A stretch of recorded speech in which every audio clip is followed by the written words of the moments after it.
Welcome to this explainer. Okay, so you just dropped a good chunk of change on a brand new Whirlpool appliance.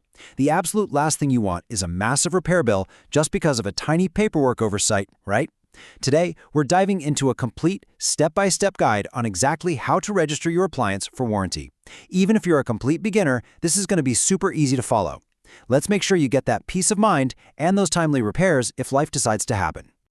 Let me start off with a crazy detail that catches so many people off guard. Your new appliance? It didn't just magically pop into existence the day it was delivered. These things spend weeks, sometimes even months, in transit or sitting in a retail warehouse. So here's the kicker. Without proper registration, your warranty might actually default to the date it was manufactured, not the day you bought it. Seriously, you could be losing months of free protection before you even plug the thing in. So, here's our roadmap for today's explainer. We're going to cover why you need to register, how to physically locate your appliance details, decoding that serial number, the best registration methods, troubleshooting any errors you might run into, and finally, how to maximize those sweet warranty benefits. Let's get into it. Section 1. Why register your appliance? Let's look at why taking 5 minutes to do this admin stuff is actually a massive win for you, and definitely not a chore. Take a look at the official Whirlpool Major Appliance Limited Warranty document here. It explicitly spells out that proof of your original purchase date is absolutely required to get your standard 1-year parts and labor coverage. Basically, if you ever need a certified Whirlpool tech to fix a defect, this registration is your golden ticket. The real takeaway here is that registering locks in your timeline, guaranteeing you get your full 365 days of coverage starting from the exact day you bought it.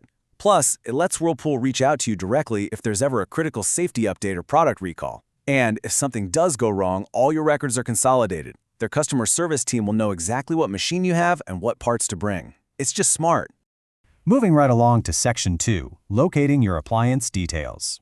Let's tackle what can honestly be the most frustrating part of this whole process, finding those hidden tags. Whirlpool is actually pretty logical about where they hide these permanent rating plates based on the type of appliance you have. They keep them out of sight for aesthetic reasons, obviously, but they're super easy to find if you know where to look. Got a front-load washer? Just open the door and check the inside frame right on the rim. Top freezer fridge? Usually on the left-hand interior wall of the fresh food section. Ranges are typically on the main oven cavity frame, and dishwashers are usually on the left-hand vertical edge of the inner tub. It's kind of like a mini scavenger hunt in your kitchen. Okay, stop right there. Here is a massive pro tip and a mistake you absolutely need to avoid. Do not use the number on the front of your owner's manual. Manuals usually just have a generic, partial model number that applies to a whole series of appliances. If you punch that into the website, you're going to get a database validation error. You have to get the full, exact alphanumeric sequence directly from that physical tag we just found. Section 3. Decoding your serial number. This is actually a super cool piece of insider knowledge that lets you find the exact manufacturer date.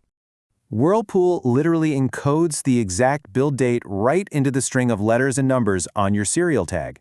The first character is just the manufacturing division, but the second character, that is the secret key. It tells you the year it was made. Then characters 3 and 4 tell you the exact week of that year it was built, from week 1 all the way to 52. For example, since it's 2026, if you look at that second position on the tag and see the letter F, boom, your appliance was manufactured this year. They used letters for the 2020s, so 2020 was X, 2021 was A, and it just steps forward from there. It's a neat little trick to instantly calculate your machine's true age. Section 4. Choosing your registration method. You've got the info. Now let's actually get this thing registered and secure that warranty. Going online and creating a centralized customer account is hands down the most robust method. You just head over to the Whirlpool registration page for your region, make a free account, and drop in your model number, serial number, and purchase date. We really recommend this route because it basically acts as a digital dashboard. It automatically tracks your order history, handles subscriptions like water filters, and keeps all your digital manuals in one easy-to-click place. Just make sure you double-check your typing. Now, if you're not a fan of online forms or you just prefer talking to a real human, you have great options. You can call their toll-free customer experience centers in the US, Canada, or the UK. If you're in the US or Canada, you can even just use SMS. Take a picture of the camera icon on your product registration card and text it to 71403 to start an automated chat. And yeah, you can absolutely go old school and just mail in the physical card that came in the box. This next method is so cool if you have a modern smart appliance with an LCD touchscreen. Registration basically does itself. You just tap the little gear icon for tools, select Connect to Network to pop up a QR code, and scan it with the Whirlpool mobile app. Once you connect it to your home's 2.4 GHz Wi-Fi and it pings the cloud, it registers the unit automatically in their database, completely seamless. Quick heads up for smart appliance owners, though. Do not mix up your standard serial number with the SAID sticker. SAID stands for Smart Appliance Identifier. It's a totally separate code printed on a distinct white sticker, usually right next to the main tag, and it's strictly used for getting the app set up and pairing to your network. Don't let that trip you up. Section 5. Troubleshooting common registration errors. Because hey, sometimes technology doesn't cooperate, and we want you to feel confident fixing it. If you do hit a wall while registering, don't panic. Check these 3 things. First, if you get an unrecognized model number error, you probably use that partial number from the manual instead of the physical plate.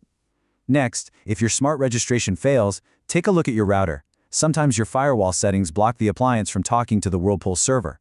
And lastly, if you see a previously owned block, it just means there's a duplicate in the database. This happens a lot with open box models.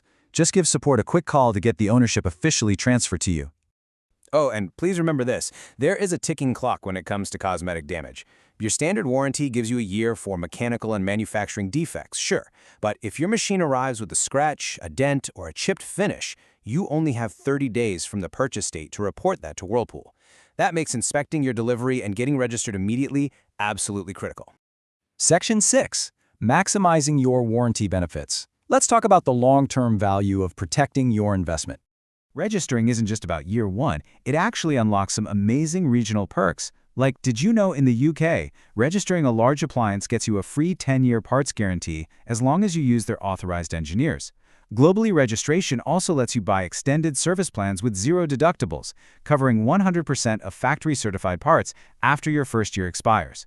You can even bundle multiple appliances together for a discount and avoid those nasty out-of-pocket repair costs down the line. Here's an actionable, real-world tip for you. Even after you've set up your slick digital account, take your physical sales receipt and your use and care guide, staple them together, and keep them securely stored somewhere in your home. If a technician ever has to come to your house for an in-home warranty repair, they are absolutely going to ask for physical proof of your purchase or installation date. Better safe than sorry. Just a quick disclaimer as we wrap up this guide. Obviously, warranty terms, coverage lengths, and exactly how these registration processes work can vary depending on your region, your country, and the specific model you bought. Always double-check Whirlpool's official documentation and local help pages to make sure you have the most accurate, up-to-date info for your specific setup. Well, we've given you the tools, showed you the secret hiding spots for those model numbers, and walked you through exactly how to set up your account effortlessly. Registration gives you unbelievable convenience, vital safety alerts, and genuine peace of mind for your home. So the only provocative question left is, are you really willing to risk months of free protection and gamble with your new investment by leaving it unregistered today? Take 5 minutes, go find that tag, and secure your investment right now.